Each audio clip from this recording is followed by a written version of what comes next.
Maqaa Abbaa, kan Ilmaa, kan Hafuura Qulqulluu, Waaqa tokkoo. Ameen. Dubroo Maariyaam mana qulqullummaa galuu isheetii hanga Gooftaa da'uu isheetti.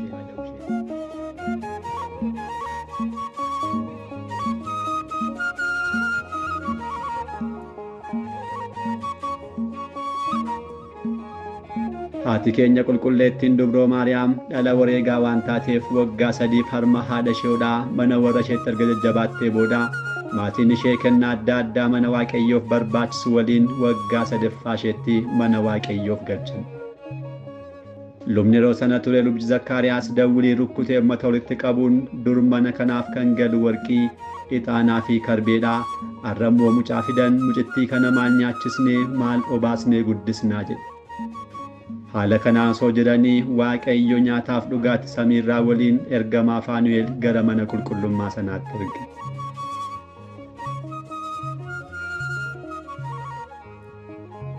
Ergamichis yeroo samiirraa gad bu'ee lubicharraa kaasee hundumtuu akka aangoo isaaniitti gara isaatti dhiyaatan. Inni garuu isaan barbaacha waa hin dhufneef isaan irraa fagaachaa ture. Dhumarrattis Dubroo Maariyaam qofaa ishee ka'anii yeroo fagaatan ergamichi gadi bu'ee qoochoo isaa tokkoon ol fuudhee isa tokkoon immoo ishee dhoksee nyaataaf dhugaatii samii nyaachisee obaasee sokke. Kana booda nyaanniif dhugaatiin ishee erga samiirraa ta'ee asuma haa teessu jechuun mana qulqullummaatti akka galtuuf eeyyamaniif. Guyyaan isheen mana qulqullummaa galte kun muddee bultii 3 yommuu ta'u Baataalee Maariyaam jedhamuun beekama. Haaluma kanaan ergamoonni samiirraa nyaata ishee fidaa ishee taphachiisaa waggaa 12f mana qulqullummaa keessa jiraatti. Qulqullichi Hiriyaaqoosis yaa Dubroo nyaata lafarraa kan nyaatte miti nyaata samiirraa nyaatte malee yaa Dubroo akka dubartoota biroo xuriif cubbuun qabdu qulqullummaan mana qulqullummaa keessa jiraatte malee yaa Dubroo dargaggoonni lafarraa sin gowwomsinee ergamoota samiitu si daawwate malee akkuma jedhe.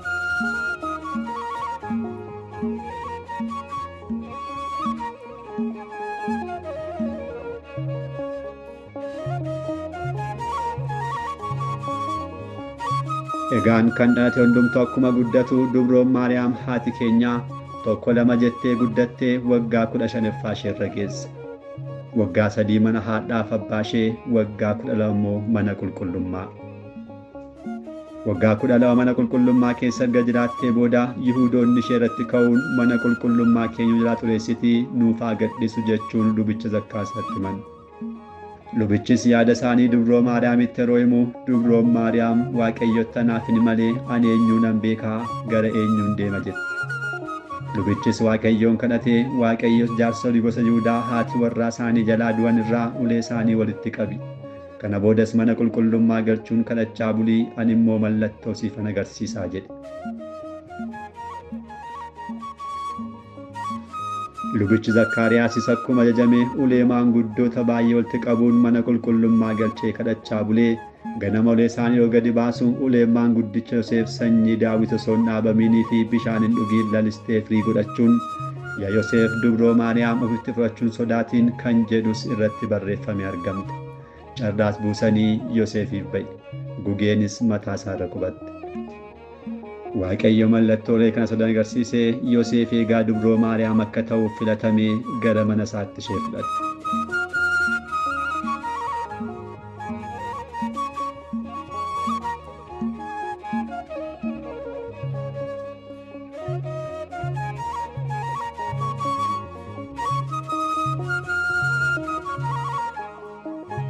Dubroon Maariyaam yeroo mana Yoseef galtu Dubroo waggaa 15 turte.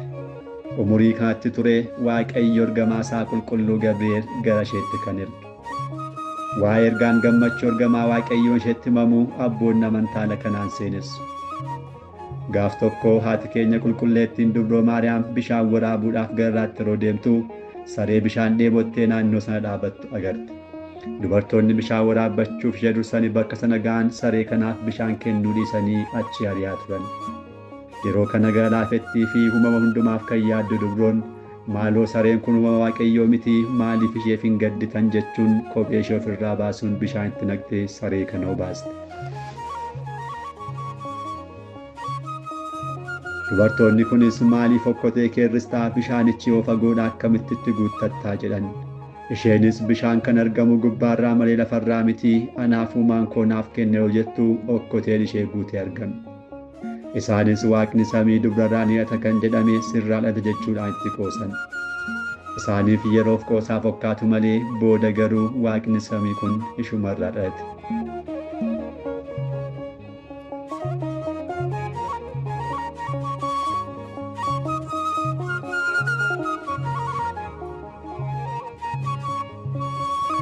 Guyyaa tokko dilbata sa'a 3tti sagalee ni ulfooftaa jedhu dhageesse. Ofirra garagaltee yeroo laaltu nama tokkoyyuu hin agarre. Seexanichi abbaa koo Addaamiif haadha koo waan hin dongorsitaa jettee yeroo dhiistu ammas irra deebiin ni ulfooftaa jedhe. Wanti natti deddeebi'u kun maalii mana qulqullummaa deemee dhaga'uun qaba jettee yeroo deemtu achitti qulqullichi ergamaa Gabri'eel dhufee guutummaa argichaa isheetti hime.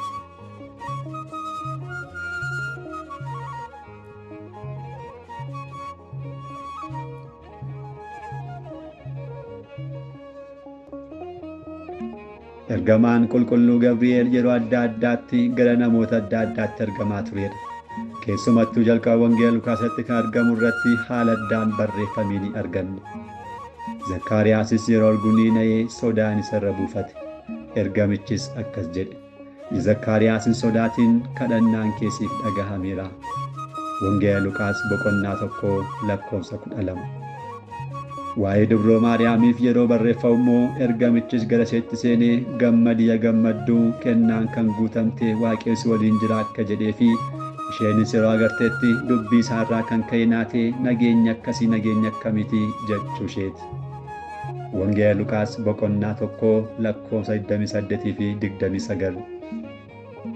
Caqasaawwan kanarraa kan hubannu waggaa baay'eef lubummaan mana qulqullummaa tajaajilaa kan ture Zakkaariyaas yeroo qulqulluu Gabri'eel arguu na'uusaa fi ergamichis hin sodaatin jechuusaati. Ergamaamti kun gara dubrootti yeroo argamu immoo ergamoonni ishee faadhaa waan hin taanee fi isaan waliin taphachaa waan guddatteef ergamicha arguutti hin naane. Qulqullichi Gabri'eelis kabaja ishee waan beekuuf jecha isheef ta'uun ishee galateeffachaa eegale. Ammas ergamaan Gabri'eel ergaa isaa dhaga'uun yaadicha irratti gaaffii dabataa kan kaasan kan akka Zakkaariyaas yeroo adabu waliin dubbinni bultoo Waaqayyoo kan taate dubroo waliin taa'ise garuu baay'ee nama ajaa'ibsiisa. Guutummaan isaas kunooti. Wangeela Lukaas boqonnaa 1:28-37. Ergamichis gara isheetti dhiyaatee kennaan kan guutamte gammadi yaa gammadduu, Waaqayyo si waliin jira hoo, ati dubartoota keessaa kan eebbifamtedha jedhe. Isheenis dubbii ergamichaa kanaan naatee kun jecha nageenya akkamiitii jettee yaadde. Ergamichis yaa Maariyaam, fuula Waaqayyo duratti kennaa argatteettaan sodaatinii, kunoo ni ulfooftaa, mucaa dhiiraas ni deessaa, maqaa isaas Iyyesuus jettee ni moggaafte. Innis guddaa ilma Waaqayyoo ni jedhama. Waaqayyos teessoo Daawit kan abbaa isaanii kennaaf. Innis lammii Yaaqoob irratti bara baraaf ni mo'a. Barri mootummaa isaas dhuma hin qabu isheetiin jedhe.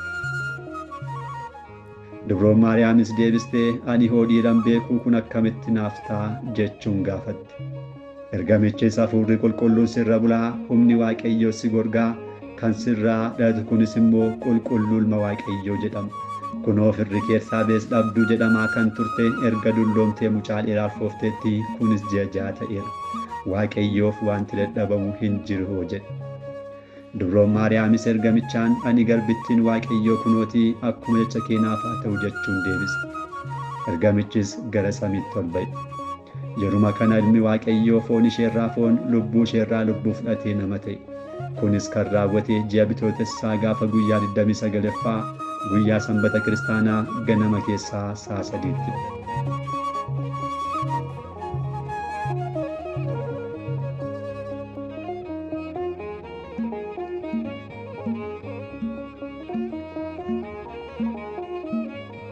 Dubroon Maariyaam gooftaa keenya erga ulfooftee booda gara magaalaa Yihuudaa mandara Efreem jedhamu gara mana lubji Zakkaariyaasiif Elsaabees deemte. Sababbiin deemuu ishee jedhu abbootonni Zakkaariyaas harramni isaa hidhamuu dhageessee waan turteef isa gaafachuuf, akkasumas ergamaan Gabri'eel Elsaabees akka ulfooftetti hime waan tureef isas ilaaluuf. Deemsa ishee gara mana Zakkaariyaasiif waan achitti raawwate kitaabni qulqulluu haala kanaan ibsa. Wangeela Lukaas boqonnaa 1 lakkoofsa 39 hanga 56. Yeroo sana Dubroon Maariyaam daftee kaatee gara mandara tulluurraa magaalaa Yihuudaa geesse. Mana Zakkaariyaas seentee Elsaabeesiin nageenya gaafatte. Elsaabees sagalee nageenya Dubroo Maariyaam yoo dhageessetti mucaan gadameessa ishee keessa jiru ni utaale. Hafuura qulqulluun guutamuun sagalee ishee ol kaastee akkas jette. Ati dubartoota keessaa kan eebbifamtedha, firiin gadameessa kee keessaas kan eebbifamedha. Yaa haadha Waaqa kootii, ati gara koo dhufuun akkamitti naaf ta'a? Kunoo sagalee nageenya kee yeroon dhaga'etti ulfi gadameessa koo keessaa utaaleera hoo. Jechi gooftaadhaa sitti ergame ni ta'a jettee kan amantee ati eebbifamtuudha.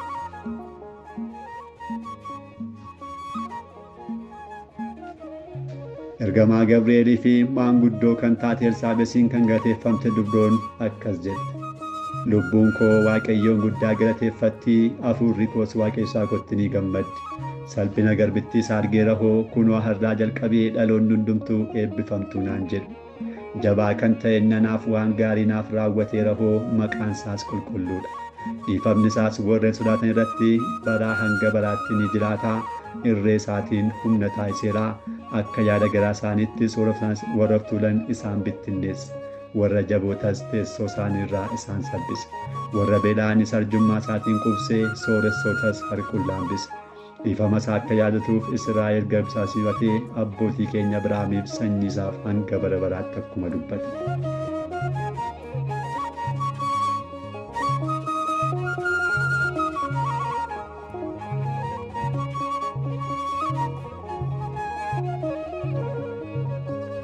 Dubroon Maariyaam haati keenya mana Elsaabees ji'a 3 taa'uun yeroo Elsaabees da'umsaaf geessee gara mana isheetti deebite. Kunis jalqaba qulqullicha ergamaa Gabri'eel gara isheetti ergamu Elsaabees ulfa ji'a 6. Erga sanaa Dubroon ji'a 3 teessee walii galatti umurii daa'ima tokko gadameessa keessa jiraatu ji'a 9 ta'a. Yeroo kanatti akka deebitu Waaqayyo taasisuun waan tokko malee miti. Yeroon sun yeroo Elsaabees da'umsaaf geesse waan ta'eef Waaqayyo akka Dubroon Maariyaam achi turtuudhaaf fedha isaan taane. Sababni isaas akka seera Museetti dubartii deessu kan deessistu xurooftuudha. Dubroon Maariyaam immoo abaarsa waan kan hin qabne qulqulleettiidha. Osoo yeroo Elsaabees deessu achuma ishee bira turte ta'e xurooftuu jedhamuu waan dandeessuuf. Isheen garuu sakarraa bilisa waan taateef Waaqayyo osoo Elsaabees da'umsaaf hin ga'iin akka galtu taasise.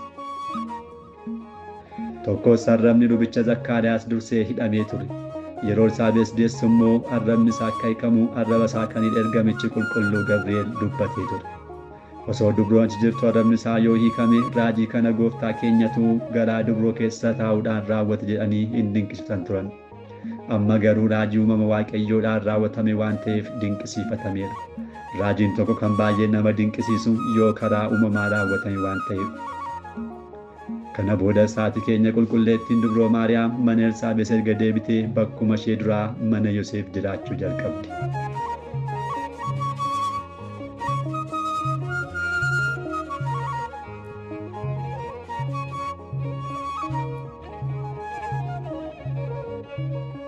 Eebbii fi kadhannaan haadha keenya qulqulleettii Dubroo Maariyaam hunduma keenyaaf haa baay'atu galanni Waaqayyoof.